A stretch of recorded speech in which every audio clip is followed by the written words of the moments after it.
Baruch Ata Adonai, Elohenu, Melech Haolam. Béni sois-tu, Seigneur notre Dieu, Roi de l'univers. Chers abonnés de Cathol TV, notre télévision préférée, chers abonnés de notre émission sur le commentaire des textes bibliques de chaque dimanche, nous voici au 12e dimanche du temps ordinaire. Et nous allons commenter les textes soumis à notre méditation. Lecture du livre de Job, chapitre 38, versets 1 et 8 et les versets 11. Le Seigneur s'adressa à Job du milieu de la tempête et dit: Qui donc a retenu la mer avec des portes quand elle jaillit du sein primordial, quand je lui mis pour vêtement la nuée?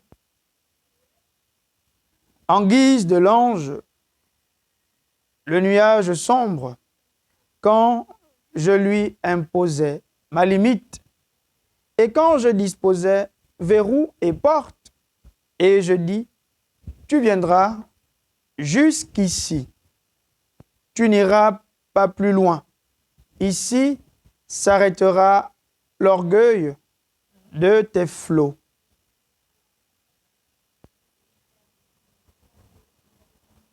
Le Seigneur sort de son mutisme.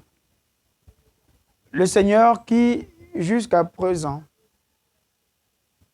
restait muet face aux plaintes de Job. Job qui se plaint de tous les malheurs qu'il vit et qui fait l'expérience d'un Dieu absent, lointain des difficultés qu'il traverse. Et voilà que nous nous trouvons dans cette partie du livre de Job qu'on appelle encore la réponse de Dieu à Job. Dieu répond à Job de manière inhabituelle. Il ne donne pas directement la réponse à la question de la souffrance de Job, mais Dieu révèle ce qu'il est.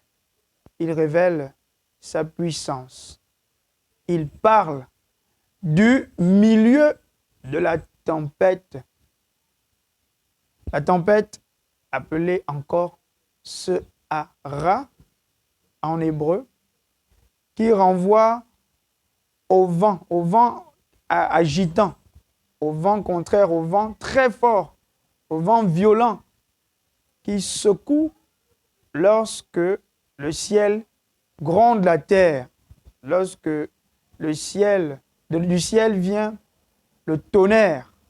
C'est dans cette apparence que Dieu se manifeste à Job, du milieu de la tempête. La tempête qui, dans les chapitres précédents, avait causé la perte des biens de Job, de tout ce qu'il avait. Et c'est du milieu de cette tempête que Dieu s'adresse à Job. Déjà l'attitude du Seigneur qui se met au milieu de la tempête. Être au milieu, ça veut dire avoir la maîtrise, le dessus. Ça veut dire que Dieu a le pouvoir sur les vents contraires, sur ce qui a causé la perte de Job. Dieu maîtrise cela. Il va l'anéantir. Et Dieu poursuit en parlant par image, en se révélant comme ce créateur, celui qui a maîtrisé la mer.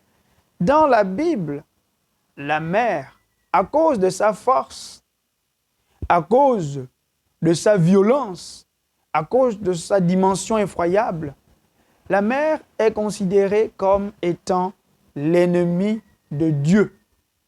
La force contraire qui s'oppose à Dieu. Telle est la conception que l'on donne à la mer.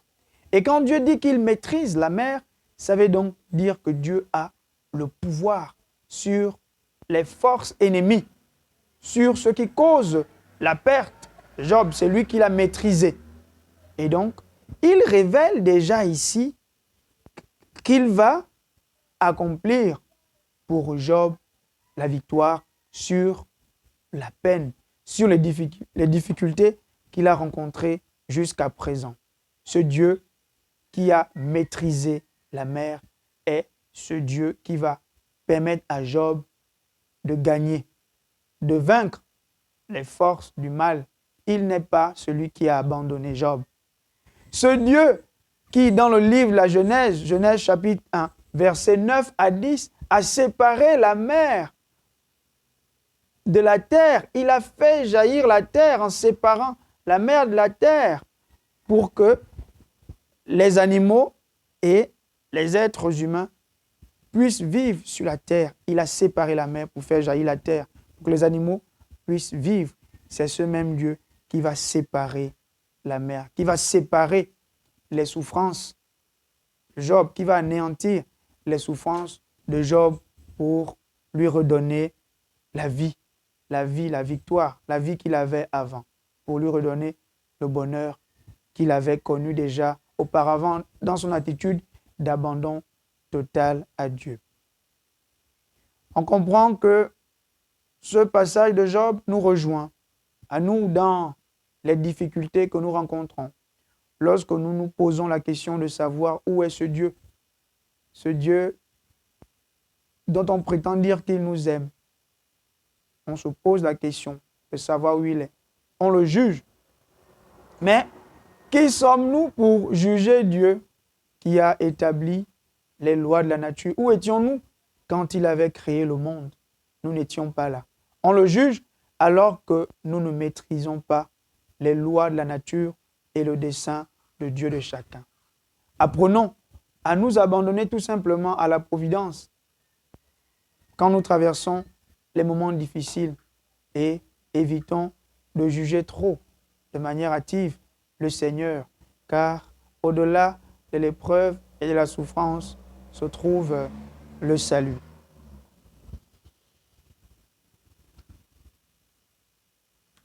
Lecture de la deuxième lettre de Saint Paul apôtre, chapitre 5, les versets 14 à 17.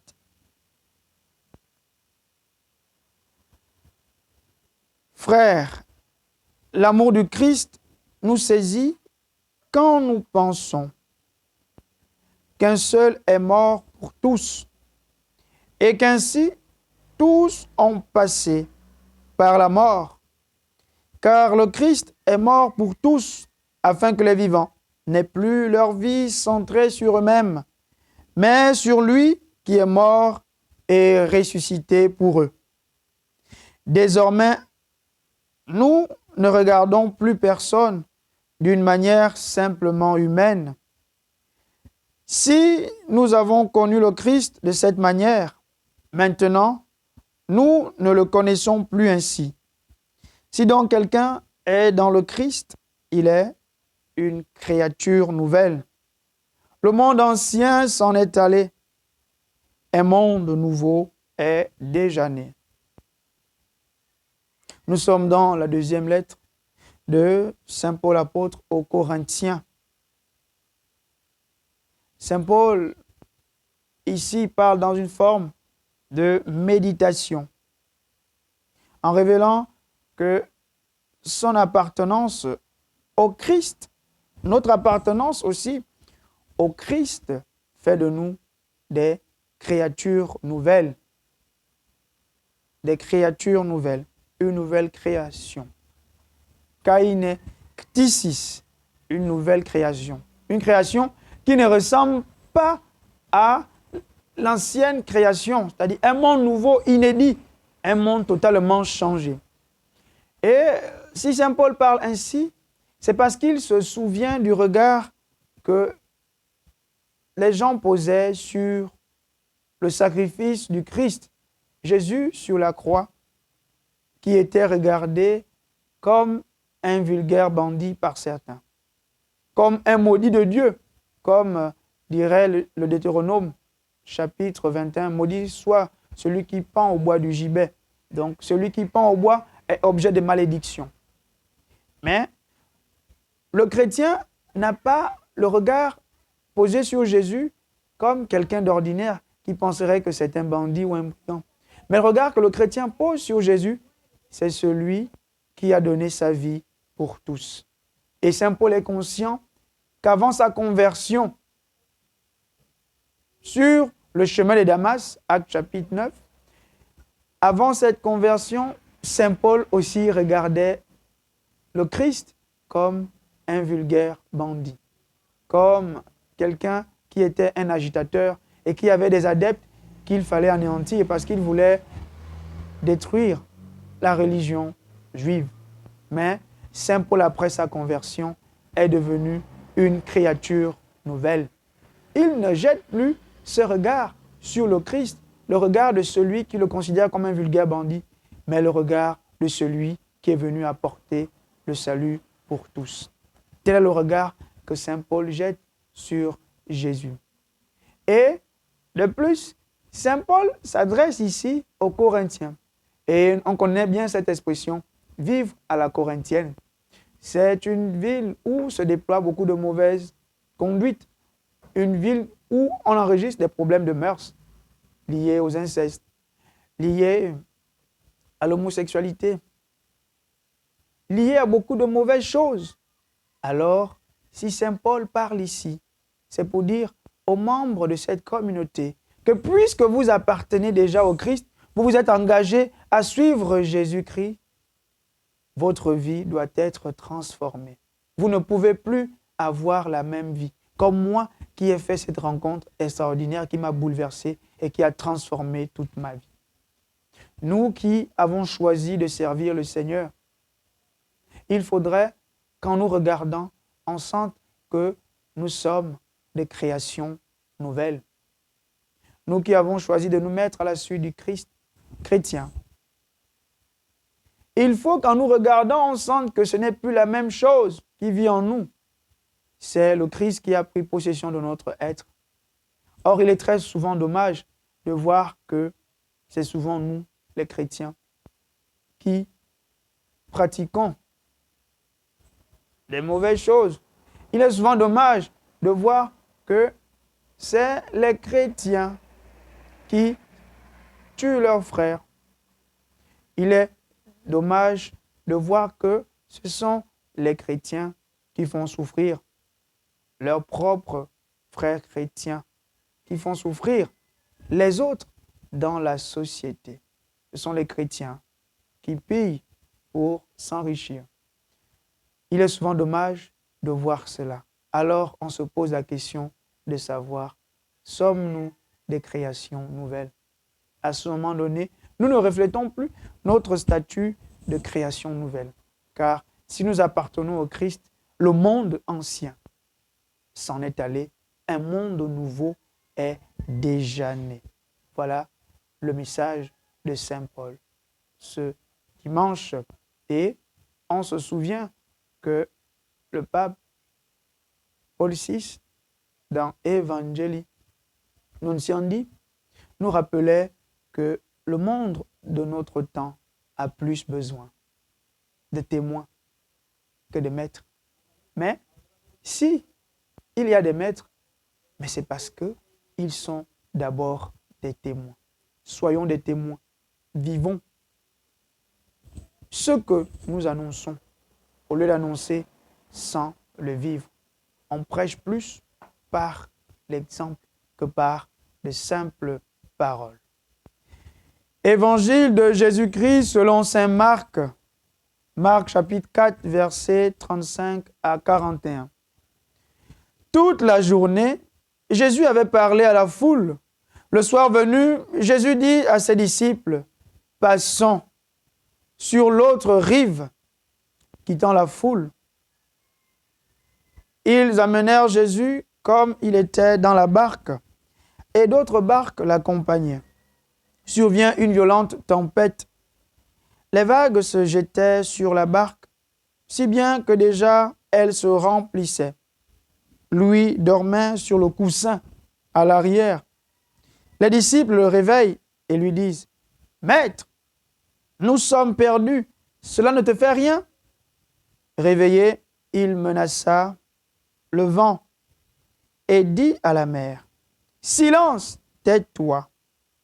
Le vent tomba et il se fit un grand calme. Jésus leur dit, « Pourquoi êtes-vous si craintifs? N'avez-vous pas encore la foi ?» Saisis d'une grande crainte, ils se disaient entre eux, « Qui est-il donc celui-ci pour que même le vent et la mer lui obéissent ?»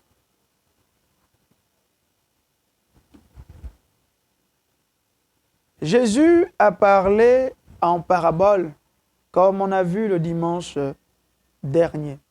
Jésus qui a parlé de manière énigmatique, lui-même devient une énigme pour ses disciples.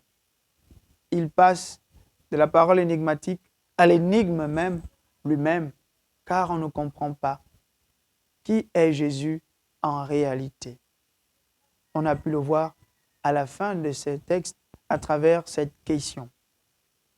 Jésus, après avoir parlé en parabole, demande à ses disciples de passer sur l'autre rive. Il s'agit ici du pays des Géraséniens, le pays des païens, la zone du paganisme de l'autre côté, une zone dont on disait qu'elle était habitée par les esprits mauvais, les esprits du mal. Le démon y avait établi sa demeure. Voilà que Jésus décide de passer de l'autre côté, aller à cette rive, parce que eux aussi, ils ont besoin de Dieu. Ceux qui sont sous l'emprise du mal, de Satan, ont aussi besoin d'être délivrés par Dieu. Il ne faut pas les stigmatiser et les abandonner. Jésus va passer de l'autre rive. Et voilà qu'ils sont dans la barque avec ses disciples et surgit une violente tempête. Ils sont sur la mer. Sur la mer. La mer qui représente, en comparaison avec l'être humain, la fragilité de l'homme qui est à la merci des souffrances, à la merci de la maladie, à la merci de l'inattendu, des risques de la vie qui peuvent arriver à tout moment, à la merci de la catastrophe. La mer qui est aussi le siège du Léviathan, du monstre marin dans la conception biblique, dans la mythologie, qui est le siège du monstre marin, donc le siège des forces du mal. Le siège des forces du mal. Ils sont sur ces forces du mal, ils sont en train de traverser. La mer qui est aussi le lieu du chaos, le lieu du désordre. Donc, ils sont à la merci de ce désordre. Et voilà que cette tempête ne s'attaque, c'est étrange, ne s'attaque qu'à la barque des disciples. En fait, cette tempête qui s'attaque à la barque des disciples n'est pas une tempête ordinaire. Il s'agit d'une tempête qui veut empêcher à Jésus d'aller apporter le salut. La preuve, ces derniers vont réveiller Jésus. Cela ne te fait rien. Jésus qui est apaisé, Jésus qui dort malgré la tempête et que le bateau est prêt à, la barque est prête à s'enfoncer. Jésus qui dort et qui, en se réveillant, va menacer la tempête. Il va menacer la tempête.